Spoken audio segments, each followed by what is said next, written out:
So let's start. Disable the audio. Okay. So we'll start with inserting pictures. Inserting pictures. We'll start with Format Painter. So as I told you earlier, this video is not mine. I'll just make use of this kasi ito yung 2016. I'm here at school. Wala tayong 2016. Ginawan ko na lang ng paraan. So I'll just voice over through the video that I'm using. Here, Format Painter is found on Home tab. Under Home ribbon, okay, meron tayo diyang groupings for clipboard. So, yung tawag dito are groupings, clipboard, font, which contains the style, the size, okay, other formats concerning font. That's how you pick using font formats. You also have paragraph for any bullets, okay, numbered, the outline. You also have styles. Ito yung last topic natin before the pre-final exam. So ulit, let's switch back. What is Format Painter? So this is the description. Once you mouse over certain icon, any icon, actually in Word 2016, when you mouse over, you will see a description just like this one. Description or pop-up, what do you call this? Pop-up support. Parang ganon, for you to have an idea what is the purpose of certain icons. So Format Painter is almost similar with copy-paste. Only that you do not copy the word or the object or even the image. Instead, you copy the format of the text, of the object, or any selection that you have. So ganon siya. Ulit, it copies the format of any selection that you had. So let's continue. So ayun yung itsura niya. Para siyang pang brush Format Painter.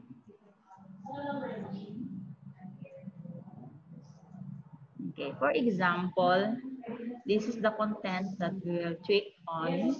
This time we highlight the background, we change the font.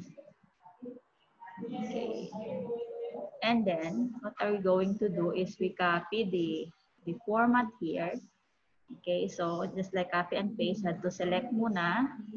Okay, select, then you click Format Painter. Okay, take a look on the cursor. It changes to brush and an I-beam, noting that any selection that you will do right now will apply the format that you had in the first one. Okay. Hanggang in lang. O hanggang contained lang. Okay, you see the result? Ayun na siya. It has been formatted similar sa original. So, ganun lang. Okay. Maano lang ako. Madugang. So, after the selection, yung original selection on which you wanted to copy the format, you click Format Painter once lang, and then you apply it on another selection. But if you wanted to apply it constantly to many selections, isang format lang to several selections, yung gawin nyo is instead of clicking Format Painter, i-double click mo. That is the queue. Double click it so that you could copy the format several times. Okay, let's continue. Now, the next topic is search and replace. This is an important topic for long documents, especially if you're preparing for research work, diba? So research work typically have several chapters, like you have the introduction, diba? The methodology. So, madami siyang chapter. Paano kung there is certain word or term that you have been consistently using doon sa document that you wanted to replace, kasi yung ginawa mo is nilagay mo na naka-lowercase na dapat pala in respect dapat naka-title case. So, mga things like that. Very simple, but that is effective. Imbis nga mag-inusoy ka tinig sa bilog, you could find or search for that and replace it on all its occurrence. Ganito siya. We'll have the demo.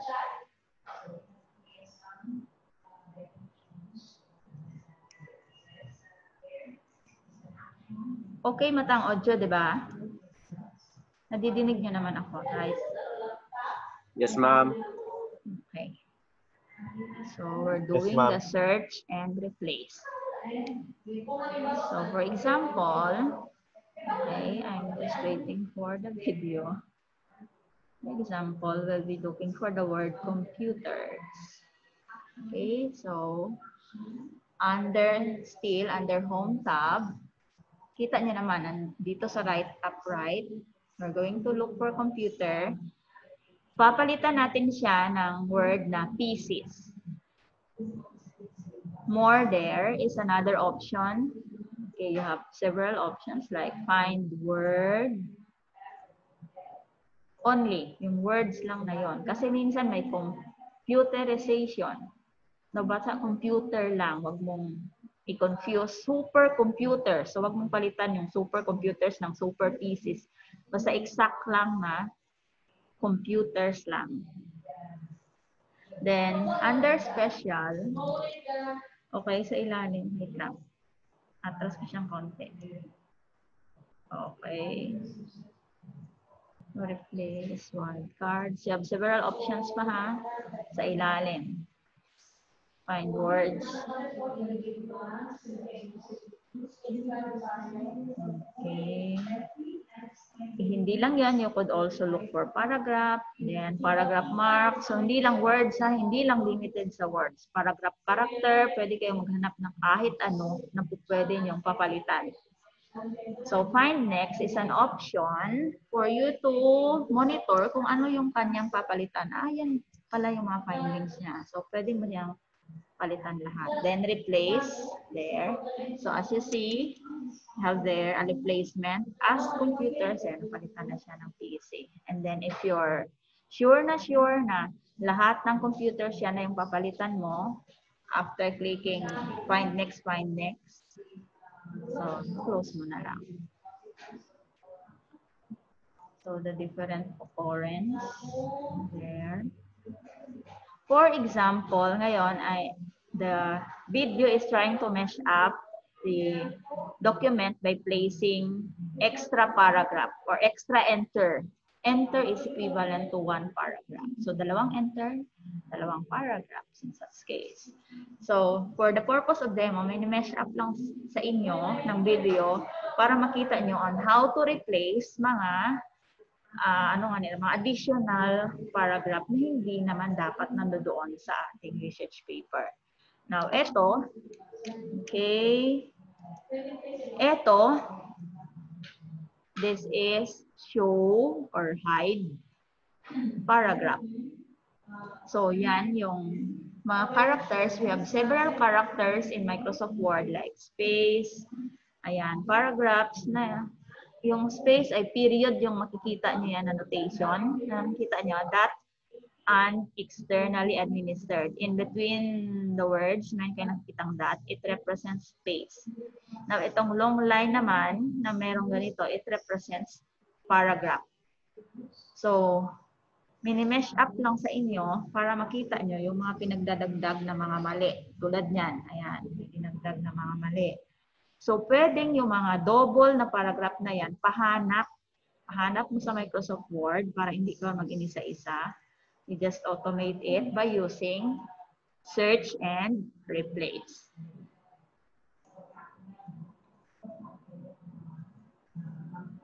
Okay, so madaming extra spaces.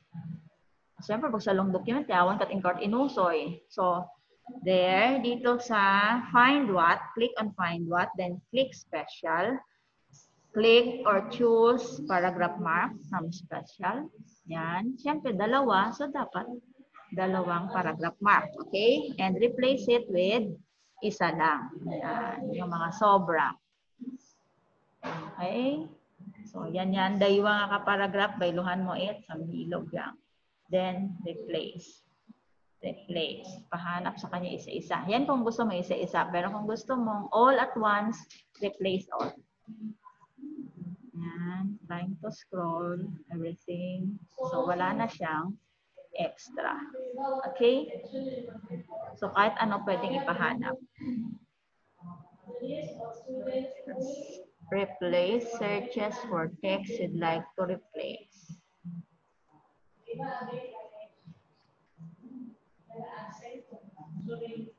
The iba nag-hire pa it manag-usoy. Joke lang. Next is graphic design made easy. Oh, this is the author of the video. Hindi akin ito. Si Sally.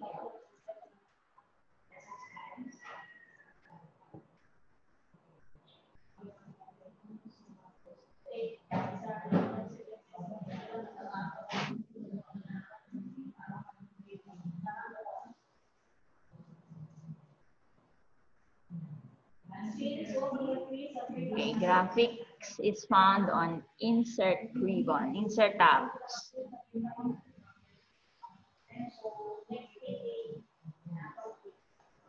So looking for a spot on which you may want to insert some graphs. You have their picture, shape, these are included within illustrations.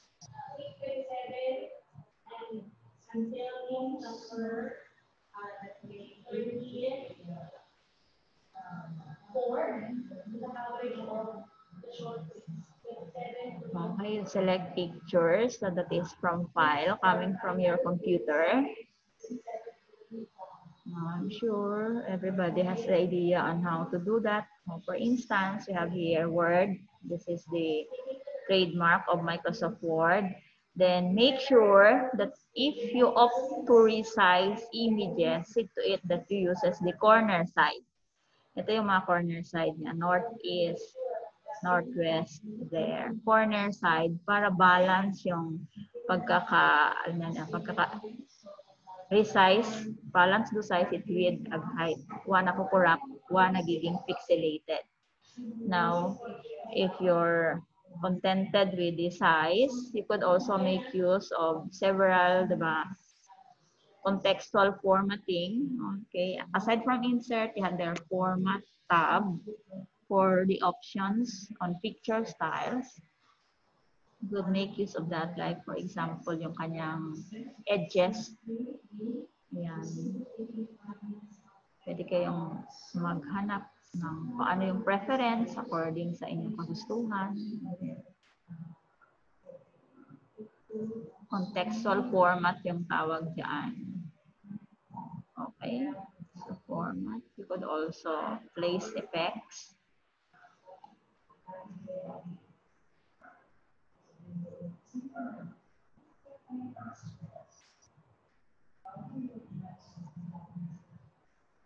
And yung pinaka-importante sa lahat, position as well as text wrap. So you could, you could change the position on which part of the screen it will appear on that particular page, that's position. Or if you don't want, you could, yung tulad nito, gusto mo siyang i-integrate together with text, itong image saka text integrated all together. What you do is you use the wrap text just beside position there. And of course, you also have several options for wrapping text. Okay, that in line with text, square, yung recommended dyan is tight. Top bottom, yung text mo is nasa taas sa ilalim, nasa gitna. Yung iyong image. So yung pinili natin is tight. And now you could drag this to any position, okay, within the document, and take note, all text wraps up tightly together beneath the edges of your image. Wait lang, stop. What is happening? Hindi ko alam. We had 8 minutes pa. Di ko abi makita sa ang screen. Nakikita niyo ro timestamp natin kung anong oras. Kaya hambal ako ba si tapos yun na lapat ako ito yung nakakagag. Tapos siya tagali. Okay, let's continue. Okay, next, you could also crop your image. Crop means you could trim some part of the image unwanted. So, click and drag, then click crop again. So, ayan, nababasan siya konti. Anyway, you could undo that if you, okay, kung let's say, nagsaga ka lang, you could also undo, redo any actions.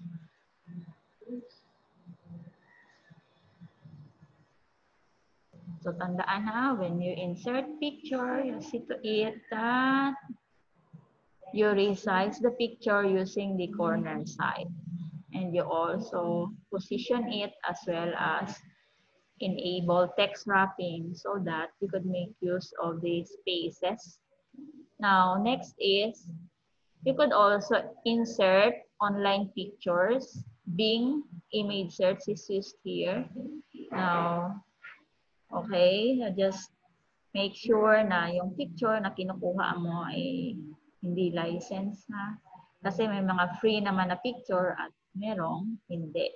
So, wala na tayong clip art dito sa insert menu natin. So, if you wanted to have for smaller file size picture, purposely yung mga clip arts na tulad nito, mga caricature, so you could find it over the net.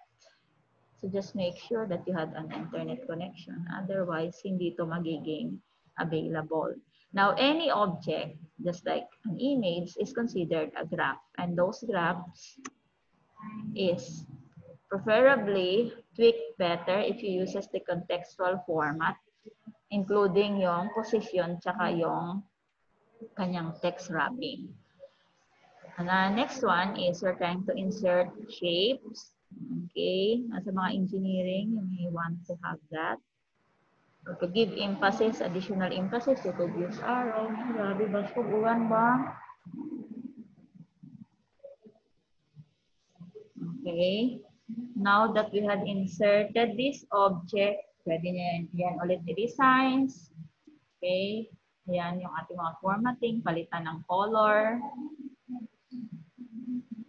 Okay.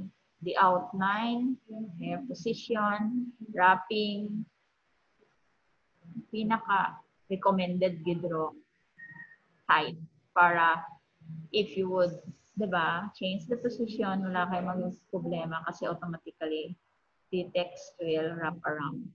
Now, ito yung rotate natin. So, since it is an arrow, gusto mong mag-change ng angle ng iyong arrow or any other object, you could use the rotate option. Next is you could also include screenshots. Ay. Smart art pala itong next.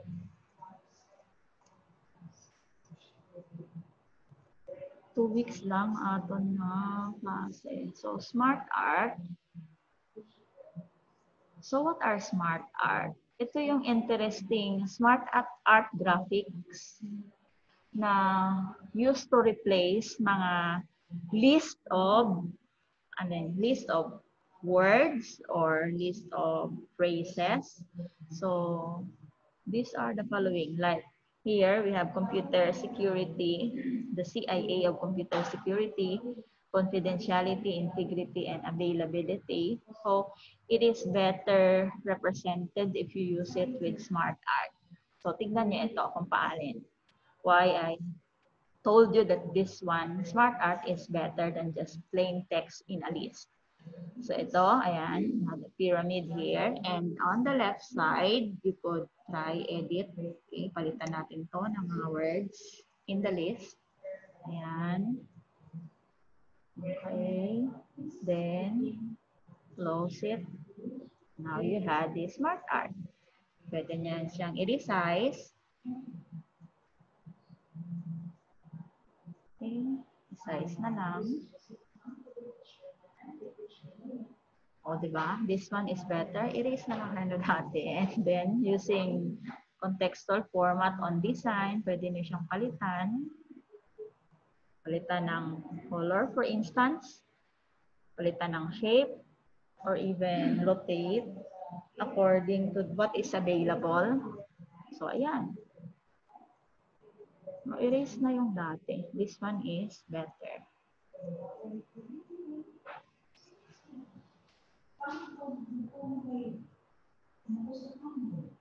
That is smart art.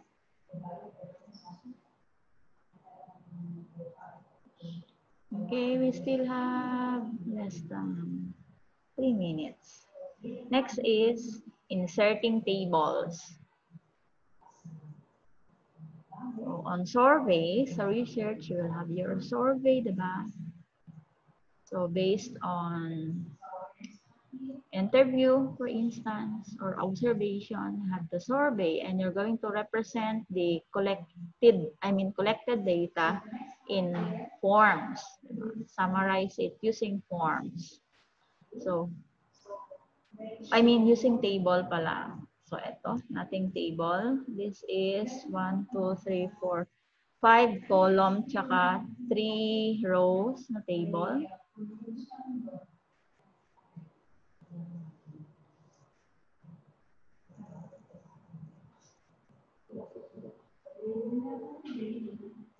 Now, after doing that, you could contextually change the design. So, design siya, design tab. According to your preference, anong color yung gusto nyo. Okay, under layout, pag may mga part ng table that is unwanted, you could use the eraser, you could delete some rows or column. Now, if the column is smaller than what you expect, you could also resize it using ito, yung nasa taas, nakita nyo, we had a ruler. Ayan. Say you want it to resize, so just display the ruler and resize your column. If ruler is not displayed, so just click view and you check the ruler. And in such case, pwede na siyang i-resize. There. Okay. So, stop the video. Stop sharing. Huwag yun nagbugang. Bye-bye. Bye, Bye, ma'am. ma'am.